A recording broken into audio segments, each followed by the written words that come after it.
So guys, I found something quite funny which I wanted to share with you. So, as you probably all know, the Obi-Wan Kenobi series is actually coming out right now. We are on the 4th episode. There's 2 more to go. A second season is rumored but not confirmed. And I personally do not like the series at all because just like it feels very cheap and it doesn't feel like a passion project with all the mistakes they are making and like the quality of the writing, the acting. I mean, Ewan is great, but like I'm just not very happy with the series so far. So I've checked out the ratings and like on Rotten Tomatoes, we are on 58% as audience score, which is already not really good. And the tomato meter is an 88%, but come on, I don't think that counts that much with the critics. Anyways, I also went on IMDb, and as you can see, it has an average rating of 7.6 out of 10 stars, which I think is quite high. So I was a bit surprised to see that, especially in comparison to the Rotten Tomatoes rating. So I checked out some positive and negative ratings, and like if you take a look at some of the negative ratings, they're mostly like very long. They're very, very well written, and people seem to find them useful, or they seem to agree with them. Like 195 out of 269 people found this useful, where they say the plot story is incredibly unrealistic, and etc. You know. And then I thought it was kind of funny when I was like, dude, everyone is giving it a 1 star. It seems like. So, how does it get 7.6 stars in total? I checked out the 10 out of, like, the best reviews, like 10 out of 10, and it's so funny because it's pretty much just people giving a 10 out of 10 to spite people that are not liking it, and I found some of these actually pretty funny. So let's see here. Like this, forget those negative comments. I'm a Star Wars fan, especially Obi-Wan. The minute they played the characters, the storyline, it brings me the excitement. I enjoyed a lot the characters of Inquisitors, the Jedi that fell for the dark side. I really think it does make sense to have more Jedi stories. Leia character as a kid really painful, but it's Leia the rebel one. Ah, the rebel one. Yeah, thanks for reminding me, dude. I really love all the stories. Those who put negative comments, please go get yourself together. I don't know what kind of review that's supposed to be. And people don't really seem to find that, to agree with it. It's 53 out of 172 people agree with it. Another one, very good. Ignore haters. They are desperately trying to make this show look bad. But thankfully, real fans won't fall for these 1-star reviews. This show already won. Hype for episode 3. Yeah, very intricate, very deep and analyzing review right here. Thank you very much, dude. The show won't fail, no matter how much these haters want the show to fail. It simply won't fail. To be honest, with an audience score of 58 on Rotten Tomatoes, it does kind of seem like it failed. Yeah, so, I mean, Disney's making their money, but like, they are not really getting the fans on their side. So, I think it kind of did fail already. And there's a strong reason why it won't fail, because it's good. Those 3 episodes have been solid, especially episode 3 that was almost amazing and showed coolest live action Darth Vader ever. Plus, Ewan's acting is amazing. Yeah, it's just worth the wait. It's great, breathtaking. The music, how can you say the music is good? I literally don't remember a single track, and I always listen to the music very carefully in all kinds of media. So seriously, they could have just used like Duel of the Fates or some kind of good Star Wars music, or just compose new ones, but they didn't really. It sounds so bland. Acting, plot, VFX. VFX also, I'm not very happy with them. The droid from Leia. I thought it looked kind of bad. May the Force be with you always. Obi's awesome, Reva's script not great, but maybe after all 6 episodes be okay show. Awesome for me. Obi, Tatooine, Vader, Grand Inquisitor is great. Trust me, he is okay. Try watch full story, big picture, and will be awesome. I'll wait for 4 episodes. Interesting is all episodes will be 47 minutes. For me 10. Dude, what are these reviews? Dude, did somebody pay them to say that? I think the series is great so far. I think the characters make sense and the story is good and interesting. It feels like everybody's expecting to get all the answers at once. The premise of a series is that you get episodes and then the story is split up in different parts. Wait to judge till the whole thing is over. I mean, at least he's some kind of like reasonable. I don't agree, but he's reasonable, right? Stop watching TV shows on your phone. This is stunning so far. What? I've watched the 2 episodes so far. I'm glad they started with a recap which really set the stage. I'm excited for it to all come together. The sets and the nostalgia is strong with this one. It's pretty much just nostalgia baiting, to be honest. Like, oh my god, it's Obi-Wan, but like, we don't write him like Obi-Wan, he doesn't act like Obi-Wan, and like, yeah, I don't know, he's not even the real focus of the story, it seems like, sometimes. I'm not sure why some are giving 5 and below stars. It doesn't seem warranted for such an enjoyable TV show. Watch it on a good TV and sound system and stop watching so much TikTok. What is this review, dude? What does it have to do with TikTok? Flashback. The series is everything I wanted, I expected. I remember the critics back throughout episode 1 to 3. Apparently they came back as well, but I don't care. So happy for the return of the characters. I love all the auditions. And I think that's a big mistake people are making, and I hope Disney doesn't see it that way, but how I know Disney, they're gonna see it that way. It's just like, oh, you're just hating because it's the prequels, so we won't give you more prequel content. I genuinely hope they don't do that, because, dude, I love the prequels more than anything. They're my favorite part of Star Wars, and especially the Clone Wars, and I love prequel content. Obviously this is set after the Clone Wars. You can't just make something bad and then be mad that people hate it and then blame it on it being the prequels or some other stuff. That's just not how it works. Read the bad reviews. I encourage everyone to read the bad reviews because they tell you more about the reviewer than the show. If you're the kind of person that thinks anything with women or black people, especially black women, is woke, then you probably won't like Obi-Wan Kenobi. If you automatically hate anything Disney, you probably won't like Obi-Wan Kenobi. To that, Rogue One is just awesome. If you love Star Wars and think that it has some flaws, but on the whole is an amazing story and you want to know what happened to him between episode 3 and 4, then you love Obi-Wan Kenobi. Yeah, I don't know. I don't agree with this one too, man. I don't think people hate it because it's Disney. I think people don't like it because it's just not good.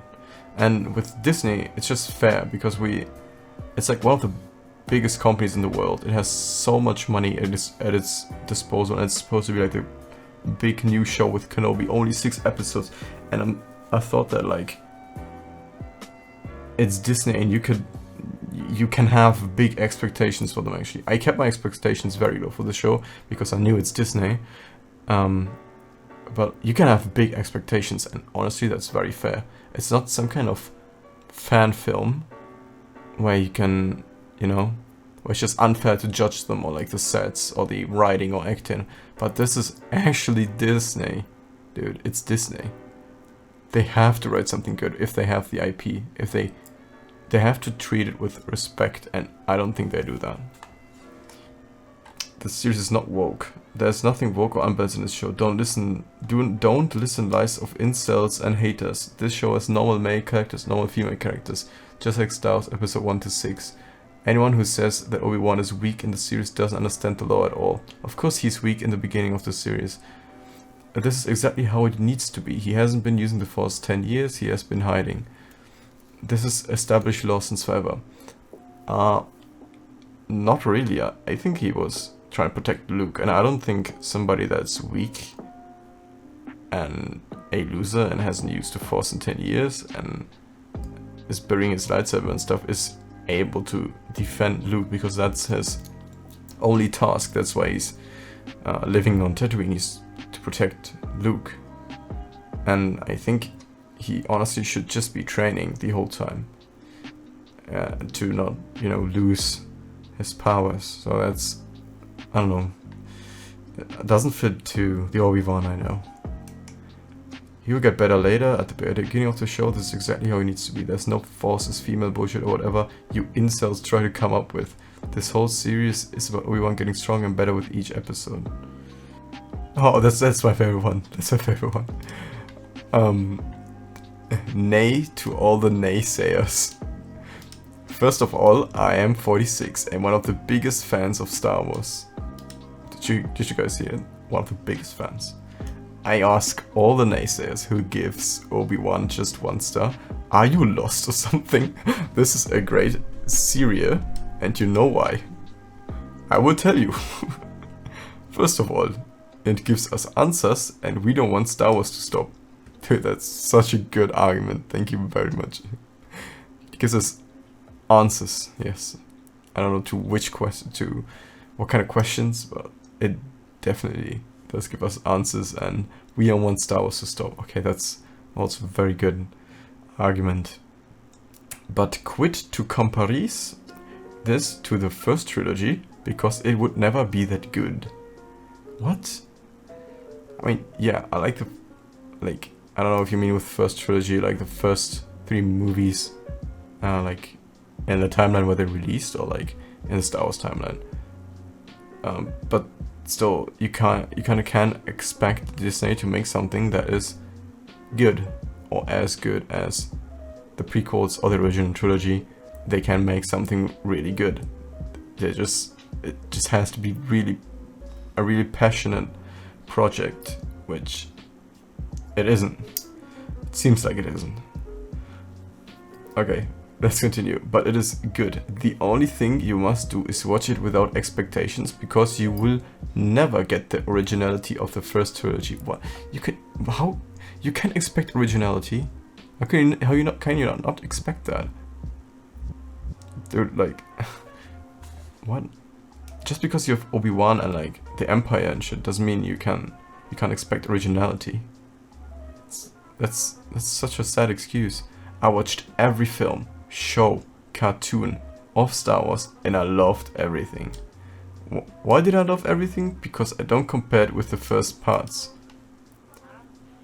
It are all chapters and a part of a universe, and I love it. The reason I give it 10 stars is because of the naysayers. I think that's most of these 10 stars. It's pretty much review bombing, like, but in the opposite way. And why do I love everything? Because I don't compare it with the first parts.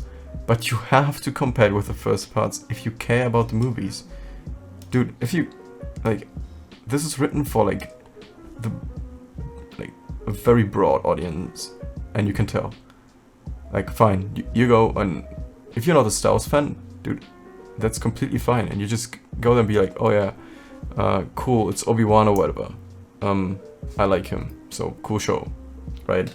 But as a Star Wars fan, and there's a lot of them, and the Star Wars fans are the ones that made your company so big in the first place, and Disney, they're the people that make you money, by the way.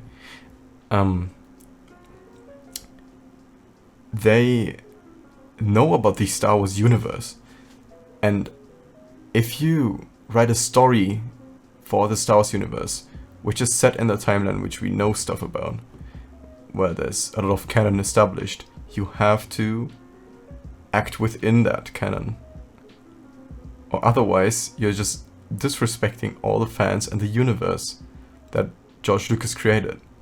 That's just straight up stupid. So yeah, you have to compare it with the first parts, because it has to make sense within that universe.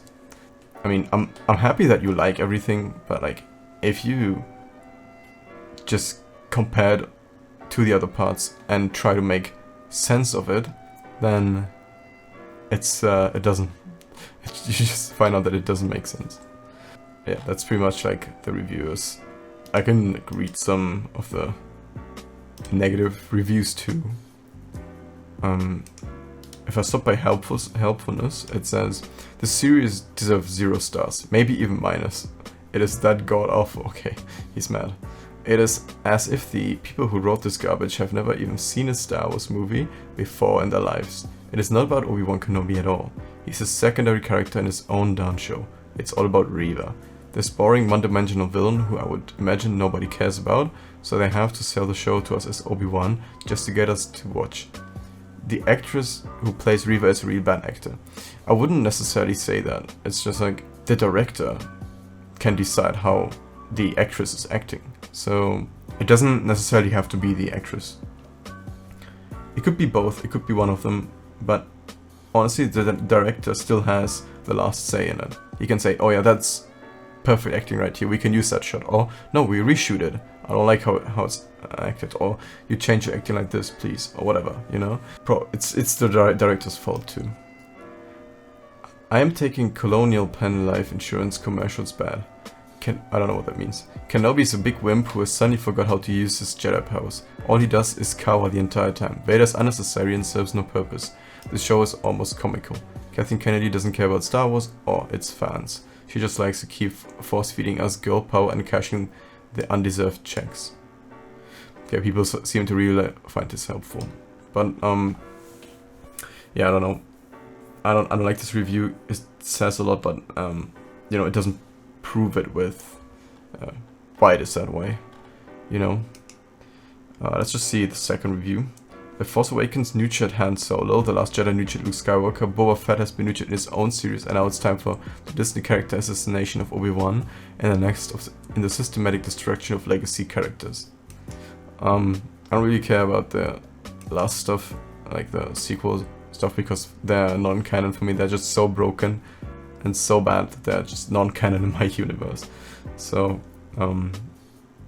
yeah, but they did kind of treat all these characters very bad.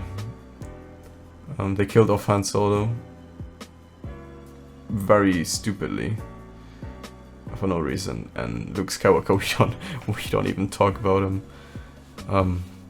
But let's be clear, this is the Reva show.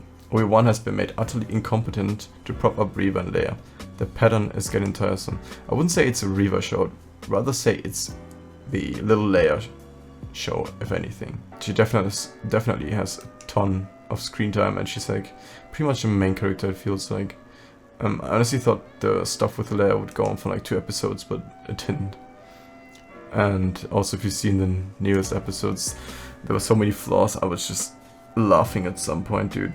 I like how the Fortress Inquisitores didn't have shields. It didn't have Star Destroyers like above like in the atmosphere or above the planet to destroy anything that comes there, or any turrets to defeat like 2 simple snow speeders or like modified versions of them. And I thought it was so funny, dude. They could just fly in there and destroy it, because the argument is, oh, we don't have any shields because nobody would ever dare attack there. Apparently a little ship with 2 speeders can just easily fly there undetected and kill like 50 people and like go away again. So you could pretty much just get a Star Destroyer there and like bombard it and it's gone. So, and everyone, all the Inquisitors are dead. Like, what? Okay. Also pretty underhanded move, conflating genuine criticism of the show and characters with the abusive messages Moses Ingram is receiving from a microcosm of trolls and gaslighting the fanbase. I'll be clear, I condemn the racist DMs Ingram is receiving, but showing a spotlight on it is only going to embolden the trolls to continue doing it. But Disney knows this, anything for marketing. Yeah, I also think that you shouldn't be discrediting people by like just saying, oh yeah, you're all toxic. If you hate it, no, you're just all toxic. Or you're all racists. Your opinion doesn't matter if you criticize the show, you know? I think that's a very stupid move to do. Yeah, I do think that only very, very tiny proportion of the people hate this movie because Moses Ingram is black. I do genuinely believe that. And to like blame all the hate or like all the criticism on those people, or just saying, yeah, see, you're all racist, is a stupid move, honestly. The pacing and the writing of the show is abysmal. The canon and narrative are being rewritten for purely ideological reasons. The show will be forgotten as soon as the finale concludes, and the next derivative show will be hyped. This idea that a fan should just accept anything with a Star Wars brand is ridiculous. Disney have corrupted the franchise and will continue to divide the franchise. Make no mistake, I'm done. People just seem to really agree with this one. Yeah, the pacing writing is really bad, to be honest. And there's just so many mistakes, not even Star Wars mistakes necessarily, but just like logical mistakes, you know. Yeah, it's kind of painful to watch at times, to be honest. And it's been kind of boring. I'm very hyped for the Endor show though, because maybe it's just like this banger movie like Rogue One, and I hope the same thing happens with Endor. Very unrealistic plot and even worse script. Let's just have this as the last one. 3 stars. The plot story is incredibly unrealistic. I'm talking about the classic trope where literally every episode the good guys just barely manage to get away from the bad guys, and it's not even by some amazing stroke of good luck that they escape. It's actually just a classic miss them by that much trope. It's really ridiculous and incredibly unrealistic. At the end of the 3rd episode, there's the biggest example of this by far.